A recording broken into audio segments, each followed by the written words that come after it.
Nakakita ka na ba ng dilat na patay? Yung mismong kamamatay lang tapos hindi nakapikit yung mata. Yun bang parang ganito? Yan ang pag-uusapan natin sa video ko pong ito. Sana'y huwag kayong matakot tungkol sa patay na nakadilat. Yun, kamusta kayo mga kamorgue? Pero syempre, bago tayo magbahagi, syempre, kailangan muna natin ng kaunting istorya para lalo nyo maintindihan yung kikwento ko sa inyo. Alam nyo mga kamorgue, hindi po ngunit lumaki kami sa punerarya na lagi kami nakakakita ng patay. Lumaki kami na talagang mga ataol din ang nakikita namin. Ay masasabi na talagang hindi kami matatakot sa patay. Syempre, bilang tao, nagkakaroon pa rin tayo ng takot. Kung sa mga multo, baliwala yan. Iba talaga yung makikita mo na alam mong katatakutan mo. Nagets mo? So ayun nga, noong panahong ako'y nag-helper pa lamang o assistant pa lang ako ng mga tito ko na embalmment. Noong una natatakot talaga ako. Kasi nga po, iba yung nakikita mo lang sa malayo yung patay, iba rin yung ikaw na yung hahawak sa patay para magtrabaho. Kahit sabihin nating helper, sigurado hahawak at hahawak kapatid sa patay. So eto na nga, yung takot ko na humawak sa patay, unti-unti ay naialis ko yun. Dahil sa katagalan, paulit-ulit na ginagawa, talagang parang baliwala na lang sa akin. Na kahit hating gabi pa yan, kahit iwanan ako ng embalmer sa loob ng morgue, kahit mapahating gabi pa yan, talagang hindi na ako natatakot. Kasi nga, alam ko na yung mga ginagawa ko at mayroon akong kasama. Eto ngayon, nagkaroon ako ng lisensya, obligado na ngayon ako magsulo o mag-isa na ako magtatrabaho sa loob ng morgue kasama yung patay. Akala ko nung una, wala na akong takot sa patay kasi nga, nung helper ako, araw-araw talagang patay ang hinahawakan, tinatrabaho namin. Pero nung panahong nagsulo na ako, doon lumabas lahat yung takot ko dahil alam ko nga na wala na akong makakasamang gumawa. Alam naman natin na walang oras po ang trabaho namin dahil hindi naman natin alam kung kailan babawian ng buhay ang isang tao, di ba? Minsan gagawa kami sa araw pero mas madalas nagagawa ako tuwing gabi.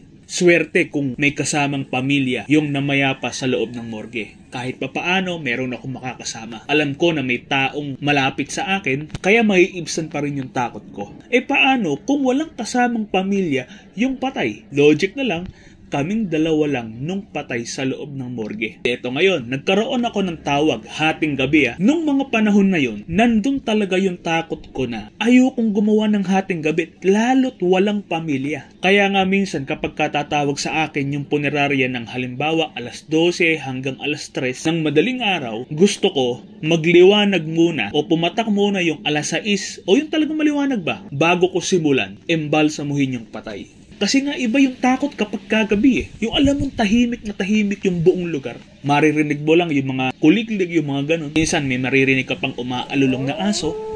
Kaya doon na muulalo yung takot ko na ayokong gumawa o mag-embalsa mo kapag hating gabi. E di eto nga, tumawag sa akin yung may-ari ng punerarya hating gabi. Hindi ko na matandaan kung anong oras yung pero hating gabi talaga. Pagdating ko ng morgue, nandoon na yung patay, yung mga tauhan naman, nag-ayos na doon sa bahay na pagbuburulan. Wala rin kasamang pamilya yung namatay. Di eto na, lumabas na agad yung takot ko. Napangunahan na ako ng takot ko. Siyempre, hindi po pwedeng hindi itutuloy. Pumasok na ako ngayon ng morgue, dala-dala yung gamit ko na pangbalsamo. Dito na, baba ko yung gamit, nag-gloves na ako, at yung patay, nasa stretcher pa. Bababa ko pa siya sa embalming table. Siyempre, nakatakip yon, nakatakip ng kumot. Ito yung isa sa pinakakinatatakutan kong pagkakataon sa pagbabalsamo ko. Yung bang tipong tatanggalin mo yung kumot para tingnan yung mukha ng patay. Yan talaga ang isa sa pinakakinatatakutan kong pagkakataon sa pagbabalsamo. Pero alam nyo kung bakit lalong lumakas yung pagkatakot ko? Dahil naranasan ko na noong tanggalin ko yung kumot sa may mukha. Bigyan ko kayong halimbawa